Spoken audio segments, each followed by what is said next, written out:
Hello, viewers. Welcome to the maiden edition on Youth Innovation Spotlight on BITV.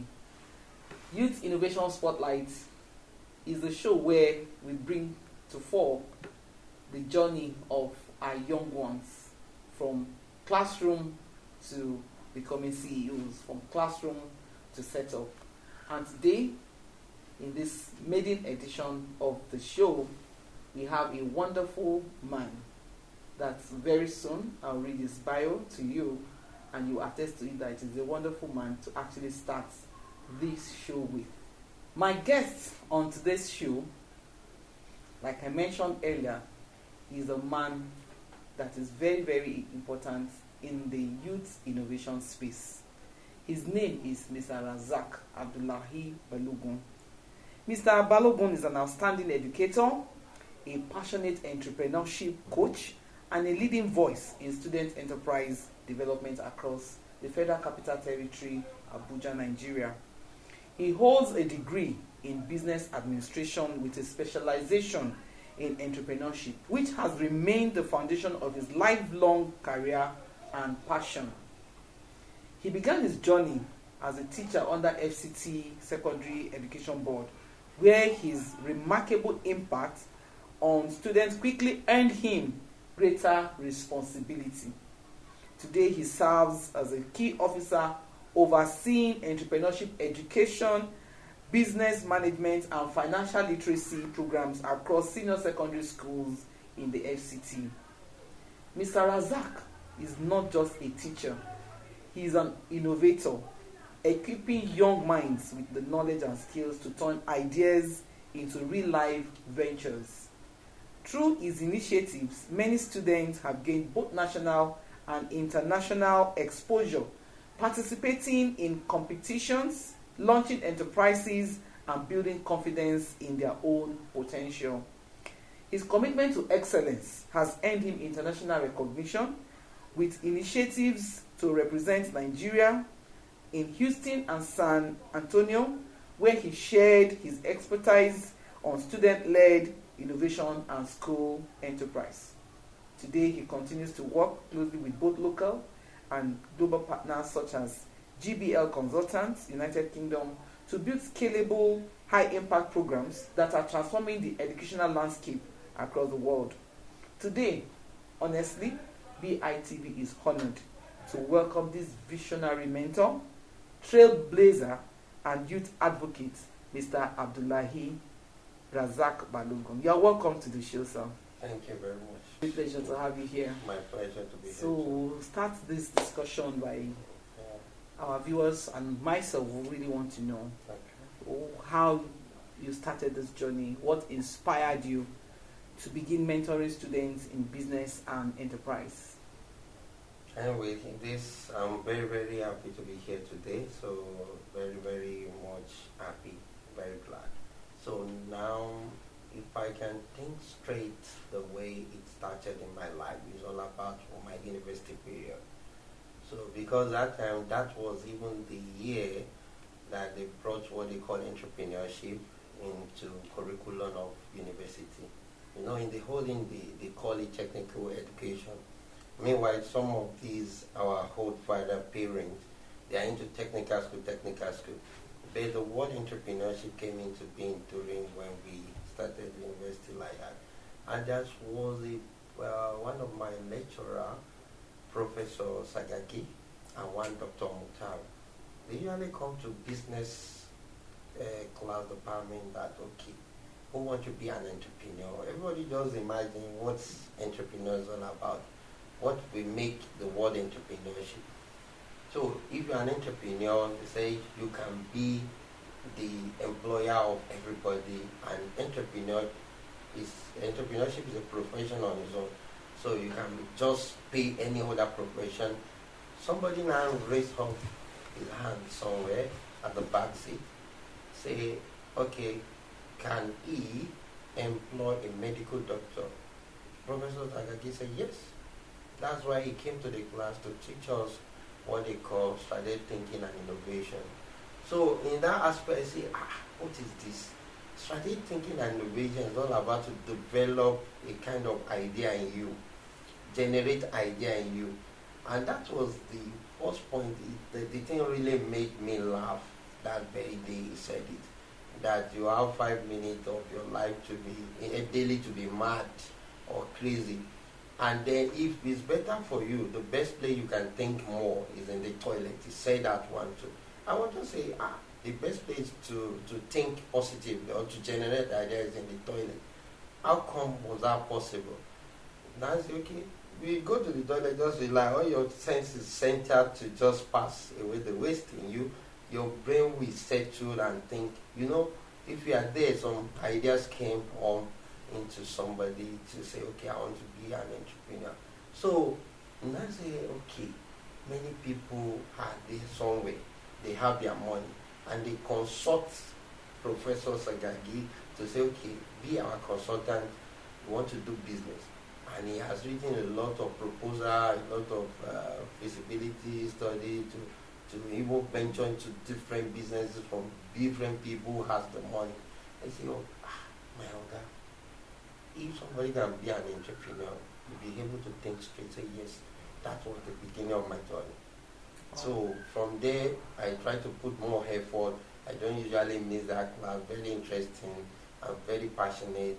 And I see it one day that be an entrepreneur, you can never tire to retire. You'll be there for life. Wow, that's good. That's wonderful. So now that sparked the interest in you. Yeah. But when did you now actually take the first step? How did you take the first step into entrepreneurship? Okay, the first step of my entrepreneurship, actually when I was in school, is as if, because I came from a very polygamous family. My dad is a philanthropist, so I schooled in Kano, my BS in Kano, so very far from my state, Kwara State. So that time I don't usually go for holiday. At times I venture into some businesses to say, let me just practicalize this if it is workable. So, and I'm seeing that I'm getting some money from nowhere. At times I will help some people to write a proposal. Even some people want to register a company. I just say, I remember what Professor Sagaki said in the class. Okay, if you want to be an entrepreneur, you have 3 things in mind, and everything, those 3 things is sellable. Anything contrary to that 3 things, you can't get it done. Say number 1 is the product. You offer product for sales. Number 2 is services. You offer services for sale. Number 3 is idea. You offer idea for sales. You say, okay, is there any other thing? He asked me, go and think the 4th number. I say, I can. Can you think of the 4th one? No. So anybody can think of that 4th one. It's only that 3 things. Because everything is actually encapsulated in the exactly idea. into 3 categories. Yeah. So now, and I say, okay, I can use my brain to, anybody want to register a company, I can help them to register with CAC, get my own service charge. You know, his idea that came. And nobody, if you have idea, it will just come to you. You can never lack. You will get the money. So being an entrepreneur, you can't just sit down and say you don't have anything doing. You must be able to strategize thinking. Idea must surely come. Put it in practice. A good entrepreneurship must take action. You understand? Yes. So if you take action, you achieve the action, and it will give a positive result in your day-to-day hand. That's why they call us as somebody that self-reliance in nature. Oh, that's good. Thank you. Thank you very much. So how did you now bring this knowledge, this thinking, this idea into the secondary school? Because from what you have read in your bio, you started off at FCT Education Board, and today you are one of the major coaching many students across many schools in entrepreneurship. So how did this journey start? What made you to even decide to start teaching and to bring this entrepreneurship into the life of young children or young adults or growing youths across our schools? Okay, very good question. Thank you very much for that. You know, I told you that I've already ventured to some small business like that. And being a very young man, you have to aspire more set up a very big dream for yourself. So in that kind of dream, in entrepreneur, we believe that you can start from scratch. Yeah. But anyway, opportunity come, but you grab. So I don't even like working under anybody to earn salary as before. So I said the main opportunity, there was one man that happened to be an educationist, my brother friend, and they are recruiting the FCT. Can you put in for that? To be a teacher, you like training those students, okay? And the teaching profession was a kind of profession I don't even like before. And I say, okay, if you try and put in for this teaching profession, you can send it to school. I think you're supposed to know how to teach commerce related. And that particular time, they've not even brought these something like other trade subjects, because I joined the service in 2006. Some 19 years ago? Yeah, close to that. Okay. 2006. So, and when I joined the service, I was employed as a teacher to teach commerce. So the first day I will enter the class, I was feeling somehow uncomfortable to talk to students. Something you've not really experienced before. That even necessitate me to go for this PGD in education. Because in FCT, if you don't have education-related course, you can't appear in class. Yeah. I put kudo for education secretariat for that. Okay. Everybody must have education before you appear in class. Okay. So I rose to do that education. From there, I was able to have some process of teaching in the class, using teaching technique method and teaching him. So appear in the class, the first HOD I will have is Mrs. C.N. Odeke. May God still bless the woman today. Wow. The woman followed me to class, say, "Oh, yeah, teach." So it was so funny. And I said, okay, Rasak, I will give you a tax.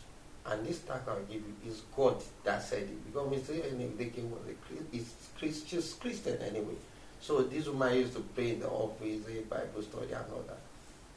I'll give you a task, and the task is that you are going to coordinate entrepreneurship activities. I say, God, thank God. Wow.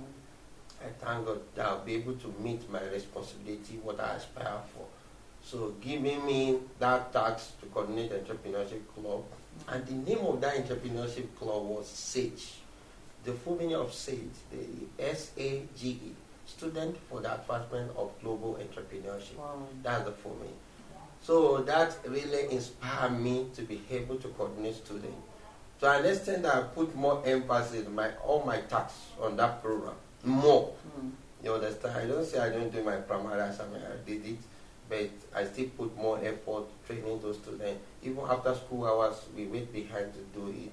So that's how it started, to be able to opportunity to move to international. Because SAGE came from San Francisco, United States of America. So the founder from US, his name is Professor Curtis DeBach. So the SAGE president name is Mr. Agu Amogu. Okay. Mr. Agu Amogu, that's the name. And the man usually tells me, Rasak, you can make it. And you try to make the difference. Try to be mad. That's the full meaning of make a difference. That you must be mad. Wow. So I was so mad. That's what I am today. Thank God for that. Thank God for that journey, which I want to believe, or I want to say from what you have just mentioned, that it is God inspired, God orchestrated. Exactly. And so far, may I ask that so far, from the time you have started managing and leading the entrepreneurship development among our youths in the FCT, what are the kind of school-based enterprise projects that you have initiated or you have supported so far? Can you mention a few of them? Yeah, and before then, I'll be able to say this, that, okay, when I was in school as a teacher, because of the tremendous efforts I display in school, and the first pioneer desk officer from FCT here, Secondary Education Board, his name was Mohammed Ibn Sahib. So he was there. Then when they now brought the word policy formulated by federal government under Ministry of Education. That was 2011. That was when they now implement the word trade subjects and entrepreneurship subjects in Nigeria as a whole. So that Mr. Mohammed was transferred to the headquarters to oversee entrepreneurship there, and I was posted to Secondary Education Board to coordinate for all the senior secondary school in the FCT. So the first thing I did is to conduct training for teachers and students, some students, accompany students, so that they will have experience about what entrepreneurship is all about. Okay. So, and we train them, giving instances of involving some international partnership. So a lot of people, like even United Nations representative, come to do their talk, encourage, because when we talk of entrepreneurship, is the key for now. Okay. It's the key. Anywhere you go to, they will tell you there's no job. Everybody, I just came for no job. Everybody are shouting there's economy, depression, and all that. But with the contribution of what they call entrepreneurship, it made people to be self-reliant, be the employer of people, not to be the employee looking for the job. So this partnership of a thing is still continue with Sage Nigeria. We conducted Sage Nigeria projects in partnership with the Sage President, Agua Amogo. We do what they call FCT Exhibition and Award. We do what they call National Exhibition and Award. That's for the whole Nigeria. And we move to international. That's even what prompts our traveling out of the country. And I want to tell you, under Sage, Nigeria has won over 8 years consecutively. That nobody, no any country can be able to compete with Nigeria. We are blessed in Nigeria. What are the projects that earned us this? Yes. I want to give you an example of some projects. Like the first time Nigeria will export shea butter to US and make money in the state of San Francisco, USA, was from FCT here. Students of FCT here, and the school called Government Secondary School GB produce what they call shea butter. And that shea butter, I want to tell you, at the global market, most of these cosmetic companies, the major products, the material they use are the shea butter. Okay. So that one necessitates some of the partnership or the intermove enterprises. Okay. And we still have, the entrepreneur categorized into 2 sectors. We have social entrepreneur and we have social enterprises. These entrepreneur, business entrepreneur, are the major one that they want to make profit alone. Okay. But when you talk of social entrepreneur, they are there to address problems. Take for example of those that want to address problems, like this issue of insecurity. If we enter into a project that can cause to solve insecurity. Not just to make money. Like the Government Secondary School Mabushi, they produce what they call microchip for all students to put in their badge. So in case if they are kidnapped, they'll be able to tell and discover that child. That's a good one. So it was a very good project that even made the school to warn and be well known in the FCT. Wow, that's a good So we still have Model Secondary School Maitama that produce a kind of alarm that if anything happening to be insecure in the school environment, there will be a kind of general alarm that will call for the attention that there's something happening. There will be a trigger of that alarm. Wow. So there's so many things like that. Like that time there was a lot of problems happening in Nigeria of malaria. And we follow what they call a comprehensive and global judging criteria all over the world. That's okay. Before you venture into any project, as a student, you must consider what they call measurable and proven impact. Go and do the survey. How does this project affect the society generally? So if you conduct that measurable proven impact, you'll be able to know what either your project will be viable or not. That is your malaria now. They venture into mosquito net, then mosquito coil. You understand? And they make money. But with the support of the community resources. because you must carry along this your immediate community. That's a good one. Thank you so very much, sir. Okay. So far, you have mentioned remarkable progress or remarkable innovations done by different schools. You mentioned that of Mapushi, GB for shea butter, Mapushi for microchip and all that. Yeah. But let me ask you that is there a particular student, an outstanding story of a particular student that's really wowed and surprised not just you, but a lot of people out there, the community and maybe the sponsors or even the government? Is there any particular student that you have mentored or your system have mentored that really stand out as a model? Okay, now let me give the whole Nigerian assignment to do. Yeah, her name is Grace Ozula. Wow. She was one of my students. Now, Grace Ozula can even mentor me right now. Wow. Because she has been an international person. She's a young girl, single lady. And for now, Grace Ozula is the CEO of Hive Africa. Let me spell the Hive for the whole Nigeria to investigate. Hive, Hive Africa. She's the CEO of Hive Africa. So they are into international leadership. She was given an authorization from America there. So because the company is an enterprise company started in US, United States of America.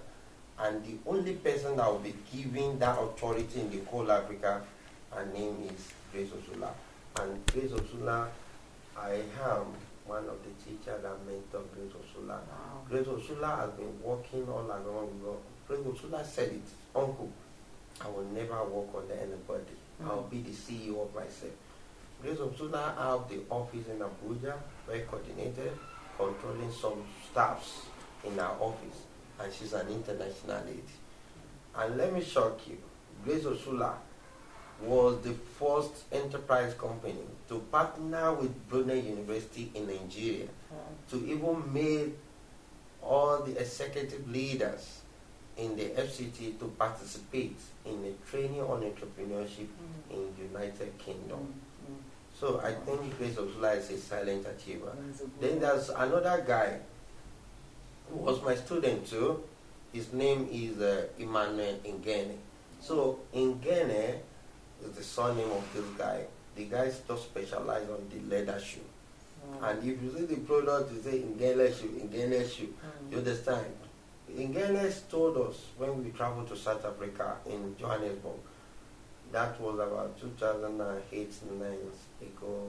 Say, Uncle, I don't think I can work on anybody. You people getting salary and look down on us. Like, want to use his own money, want to make money on his own. So he's now an entrepreneur, producing shoe and anything. And even exporting it, maybe. Exporting it, yeah. Wow, that's a because good one. Emmanuel again has traveled to many countries on his own project too. Wow, that's a good one. So I think I mentioned two instead of one. We have many of them. Wow. We still have Chonkia. Okay. Joseph Chonkia is specialized on ICT. He's an international guy. So all those guys I mentioned, and they are always been the judge on this new student coming. That's why we consider what they call sustainable business practice and continuity. That is succession plan. Very, very important. So it can never die down. And the FCT administration set the pace for other states in Nigeria. Wow, Thank you. Thank you so very much. We are proud of these young men and women that you have mentioned. Now I'd like to ask, we thank God for these young ones that you have mentioned, and I'm sure that, like you mentioned, there are many of them out there. Many of them. Or maybe they are facing some challenges. What are the major challenges that these student entrepreneurs or young youth entrepreneurs in Nigeria, what are the challenges that they have always faced, and how has the school or government been able to help, resolving those challenges? Anyway, the government are trying anyway, particularly this, let me just say we have some government agency that are there to even help some young entrepreneurs like Smedans. Smedans are there. Then we still have some, like in the FCT we have what they call AEA, Abuja Enterprise Agency. So that's the full meaning of AEA. They are there to just help the young entrepreneur. In terms of this manpower development and growth, they try to support on that area. But the major problem I think we are facing much in Nigeria is all about funding, support, because most of these guys go extra mile to source for fund, maybe from family, friends, and groups, and some just get loan with it. And I think the government have to improve more on that aspect to support. Seeing is belief in developed world, they confirm and see that okay, this particular citizen is doing well, so support the innovation to contribute to the growth and development in the nation. But I heard it in the news some few weeks ago that the president is doing the best to do that for the young entrepreneur in Nigeria. That is funding support, you mean? Yeah, funding support for this young initiator or young entrepreneur. Okay. Yeah. That's great. Yeah. Thank God for that. Yeah. Now, thank you so very much. Yeah, So far, you have made mention of schools and basically federal government owned schools in Abuja. Is there an avenue through which private schools, students attending private schools, can also participate in all these initiatives and all these different training programs that your setup, your entrepreneurship development within the FCT secondary school board has established? Is there any way that private schools can key into it and you can also discover the talents and skills of young people within the private setup? Yeah, you know, FCT administration, they did wonderfully well. Especially, I don't know for other states, but they did wonderfully well. They have structure in such a manner that, like where I work presently now, we face all the senior secondary school in the FCT. That is government. Yeah. That's people reverse to public senior secondary school. So, before this private school, we have what they call association of all the private schools owners. Okay. We have in Abuja here, we have the association of the private owner in Nigeria. In fact, fortunately, the both presidents are based in FCT here. But there's one agency, like before they are agency, but now classified as department under FCT, Department of Science and Technology. They are the ones charged with the responsibility of getting involved the private school on some entrepreneurship, which I'm also always invited to. We all work together as one in the FCT. So then we have what they call quality assurance, FCT quality assurance, which they are also trying to be regulating and control all the private schools in the FCT. So they can even involve entrepreneurship with them. Then on the individual level, if I'm invited to come any places, I can do the best and the need for them. Thank you so very much for the much that you're doing, and for the purpose of young people watching us out there, because I want to believe they are watching. If you are not a young person, please come on board and actually watch.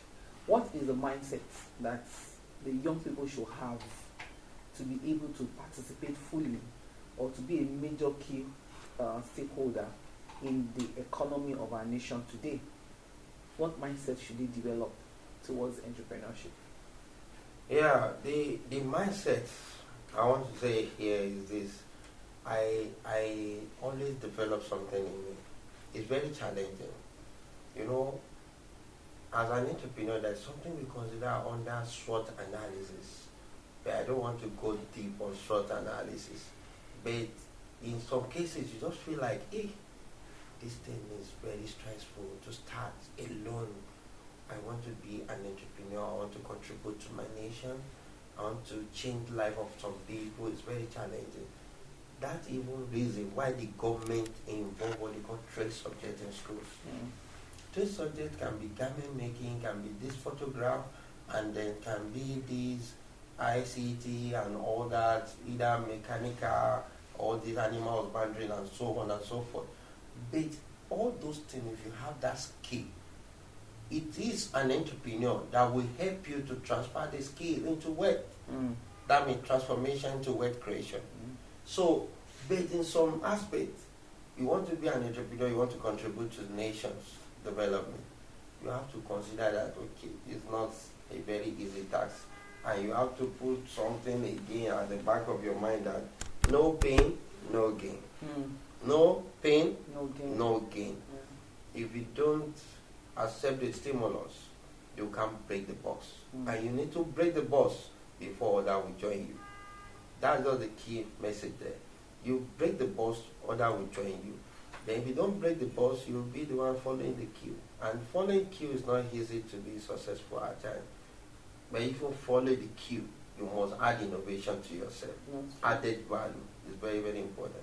So the young ones who are coming, set your spirit of mind that doing the business make you rich, but working other people make you feel it. I think that's my.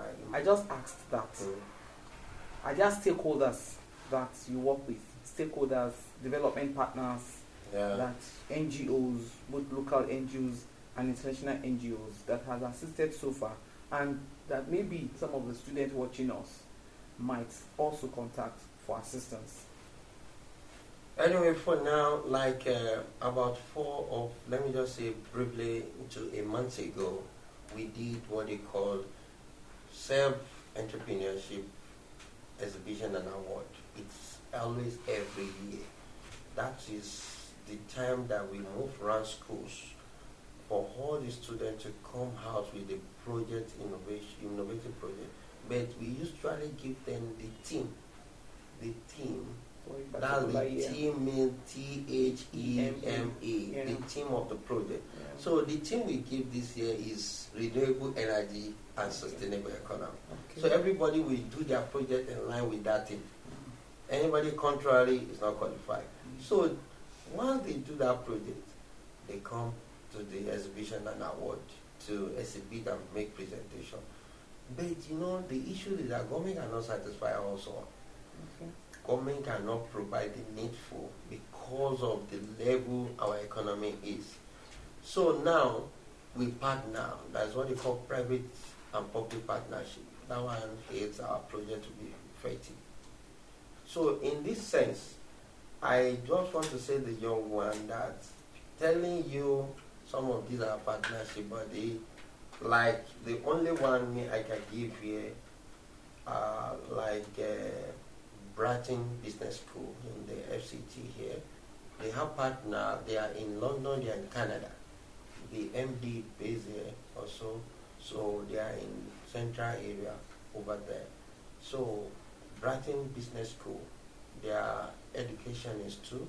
Their professional body of handling this ACC, all these professional courses, even the AI and so on.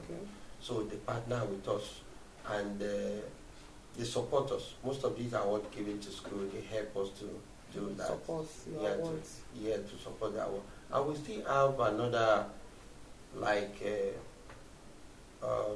Stanbic Bank. They still give some support to us and so on and so forth. But for the young one, go online. Everything is online. You can even tell the Google to give you the list of the company, organizations supporting this young entrepreneur. You get it online. Thank you. That's good. You said so much today, and I want to believe somebody is already getting inspired by so much that you have mentioned or you have, shared with us in this episode. But finally, I want to ask if you have 60 seconds to address every secondary school student on entrepreneurship and how they should take entrepreneurship for now and for future. Please, what will you say? I will just tell those students that please believe in yourself. Able to and capable to believe in yourself. Trust yourself and know that you can do it. And you get there and break the boss. No matter any challenges, no matter any difficulties you find, you can be there. That's so good. That's cool. You can make it. Whatever the challenge you face, you can make it. Finally, I would like to ask you, what does the future hold for you in this your chosen line of mentoring young ones, for entrepreneurship? What does the future, what do you see yourself achieving in the next 5 years, in the next 10 years? Okay, in the next 5 years, I'm an entrepreneur before. I'm still an entrepreneur. So I want to, I've set seeds started.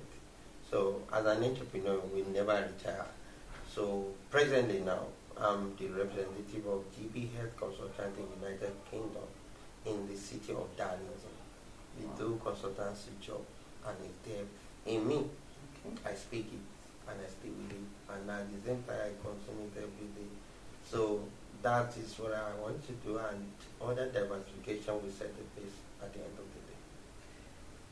Thank you so very much. Thank you. It's been a delight having this conversation with you. You have enlightened us, you have expanded our view, and I'm sure a lot of people out there are already, putting pen to paper to, start their entrepreneurship journey. And so we want to thank you so very much for joining us in this episode, the maiden episode of Youth Innovation Spotlight. And we look forward to having you next time when we'll bring to the studio another wonderful guest that will inspire you in your entrepreneurship journey. So when we bring our next episode and our next guest, it's bye for now. Stay blessed. God bless you. Thank you for watching.